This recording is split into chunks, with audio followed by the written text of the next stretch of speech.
Close your eyes and let the candle of imagination carry you 6 centuries back. Pete, outside, the moon floats over a patchwork of rye fields and thatched roofs. But you are sleeping through the latch of a single cottage on the Norfolk Heath, where one woman, no queen, no saint, holds history together with blistered hands. Her name is Alice Atbrook. Tonight, you will taste every hardship she tasted, breathe the same damp air, and, strangest of all, fall gently asleep inside her world.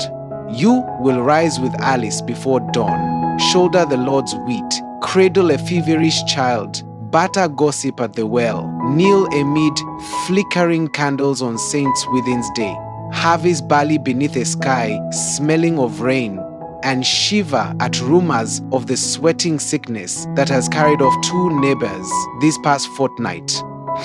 Yet, because story itself is a kind of messy, the telling will be steady, whisper slow, designed to rock you towards sleep, precisely what centuries of exhausted peasants longed for but seldom found. Fade into low lute drone. 2:45, 9 o'clock, pre-dawn, ashes and embers. A faint red pulse glimmers beneath last night's ashes. Alice bends, blows, and coaxes the cinder back to life. Fire is a poor woman's jewel. Without it, there will be no oat pottage, no light, and no hope of drying linen stiff with yesterday's rain. Sparks dance like fireflies, illuminating rough-hewn beams and a flock of sleeping children on straw mats. Her linen shift is thin, patched at both elbows. The better gown, brown wool, tight-laced, hangs from a wooden peg. Cloth is costly. Most villagers own but 2 serviceable garments, exchanged each Whit Sunday for the mending of another year. Alice whispers morning prayers, half-remembered Latin mingled with plain English plea, then slips outside to greet the dark. Dew chills her bare feet. Above, Orion's belt winks through ragged cloud. She heaves an empty bucket and sets off for the well, every step squelching in mud left by last night's storm. No rooster yet crows, yet labor cannot wait for roosters. Bucket sets down, rope creaks, splash, water drawn. She turns homeward.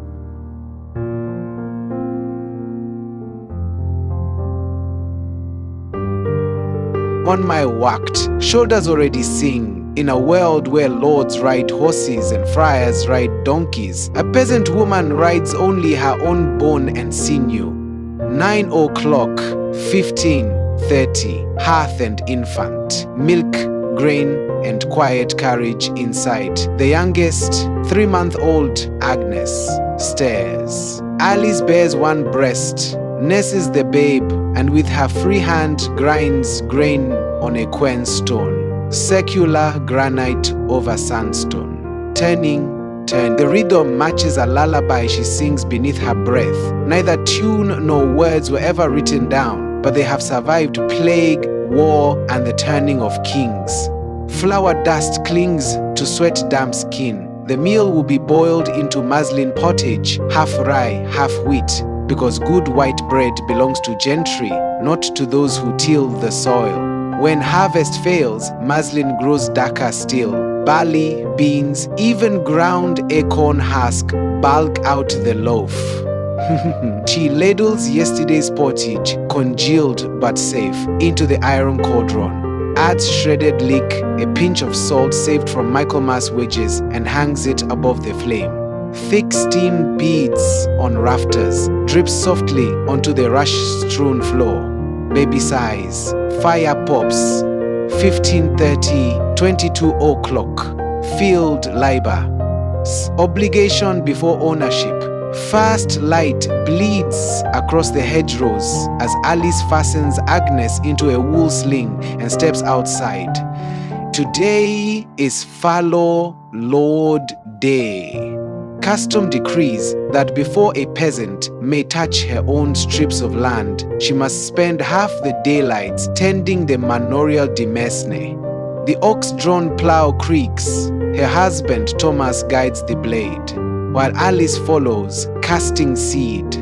Each strip measures roughly 30 yards, long enough to feel endless, narrow enough to remind you it belongs to another man. The soil smells of wet iron and crushed nettle. Larks rise, singing what freedom sounds like when you have wings. Below, Alice's cracked heels sink into clay. She has lost 3 toenails since Candlemas. Still, she walks. A reeve counts paces, ensuring no one shirks. He wears a leather tally stick at his belt, notched like a threat. Yet even the reeve's wife has buried 2 children this year, one to hunger, one to fever. Authority is never far from grief. M, I, and A. We've never seen so much death in our family. Distant church bell, single toll, 22 o'clock, 29 o'clock, midday. Bread of heaviness. By noon, sun sneaks through milky cloud. Sweat darkens the bodice of Alice's gown. She spreads a frayed cloth upon a tree root and shares lunch. A wedge of yesterday's muslin bread, a curl of goat cheese, 3 raw onions, and watered ale. Children chew in silence. Talk wastes strength. Nearby, village gossip hums. Sir Geoffrey has raised a cheval tax again, a new levy to fund skirmishes in France. Alice's neighbor Margaret mutters that the tax will cost them their winter pig. Thomas shrugs. Anger never filled a belly. But when Margaret turns away, Alice presses a small bundle of leek seeds into the woman's palm. Kindness is a coin peasants spend more freely than nobles. After lunch, Agnes fusses. Alice soothes her with a rhyme about St. Bridget's cloak and tiny miracles. Another woman asks if Alice has heard news of the sweating sickness, which arrived first with soldiers and now creeps toward Norfolk farms. The very word makes the baby whimper. 29 o'clock, 36 or social. St. Swithing's Vigil. But this day is mercifully special. The Vigil of St. Swithing. Village law allows work to pause from sext until nones. Church bells call. Alice follows the Olo lane to a flintstone chapel where sunlight fractures through crown glass. The Latin Mass is unintelligible, yet music needs no translating. Kneeling, she thanks the saint for rain when barley sprouts burned, for a healing when Thomas nearly died of ague. She also asks forgiveness for small envies. The reeve's wife, who owns a real bronze cauldron. The miller's widow, whose dowry included 2 geese. A village is both cradle and cage. Legend says if it rains on St. Swithin's feast, it will rain 40 days thereafter. Today, the sky is mercifully dry. Alice hopes that means 40 days of clear harvest. Chowa hums amen, candles sputter. 36 or 42, 30 afternoon. Wool, wounds, and widowhoods. Labor resumes. Alice carries bundles of freshly clipped wool to the pond, beats grease from fleece with a hazel stick, spreads it on hedges to dry. Her fingers ache. Tiny cuts sting as lanolin washes away. Yet she hums a carol learnt from a traveling friar, Angelus ad Virginem, slower than any choir, perfect for spinning lullabies into work. She glances at old widow Joan, carding wool nearby. Joan lost her husband to the Black Death's later wave 30 years ago. Maps show some Norfolk parishes fell by half. Joan survived, raised 2 orphans not her own. God leaves the tough weeds, Joan will joke after Vespers, and pulls the roses early. Ship bleats in distance, 42th, 39, 0, 2020 dusk. Alice returns to the cottage bearing a shallow basket of hedge-picked berries, payment for a day's wool washing. She stirs them into bubbling pottage, the purple swirl lifting everyone's spirits. Tonight's supper tastes of wild sweetness and wood smoke. Thomas mends a broken plowshare beside the hearth. Sparks fly. Children chase ember glow like fire spreads. Gossip turns to devotions. Will Father Hugh ever finish mending the chapel roof? Will the new tithe on ale stand? Will France fall? Questions flicker and fade like candlelight on dope walls. Outside, crickets drone. Someone somewhere plays a rebec, 3 notes drifting on damp air. Agnes is already asleep. Crackling fire accent Selimot's 55 where. Nightfall, secrets under thatch later. When children snore, Alice unlaces her kettle, examines splinters in her palms, and thinks of childbirth. The danger that shadows every medieval woman. 2 winters ago, she bled for 3 days after birthing a stillborn son. A midwife pressed hot ale mash to her belly and prayed to Saint Margaret. Tonight she feels only fatigue, but she senses an unborn future quickening within. She will not tell Thomas yet.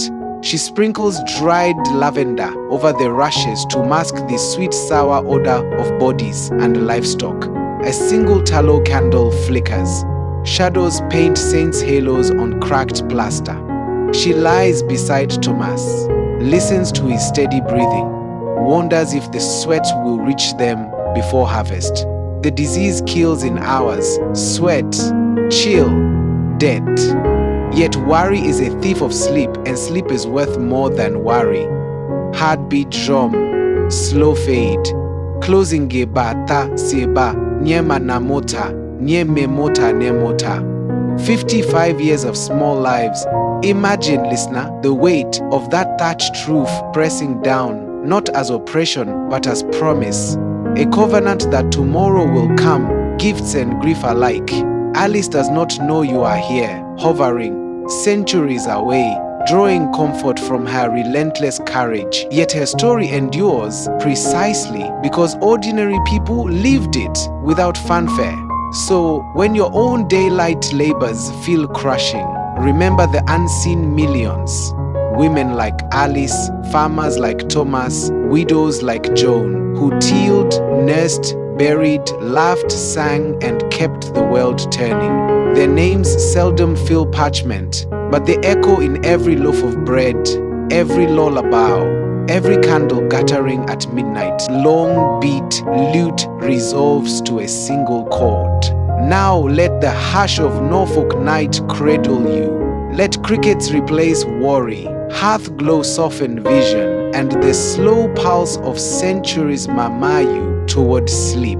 May Saint Swithin grant 40 nights of gentle dreams, and may the rain, when it finally comes, whisper blessings on every field you've wandered in your mind. Good night.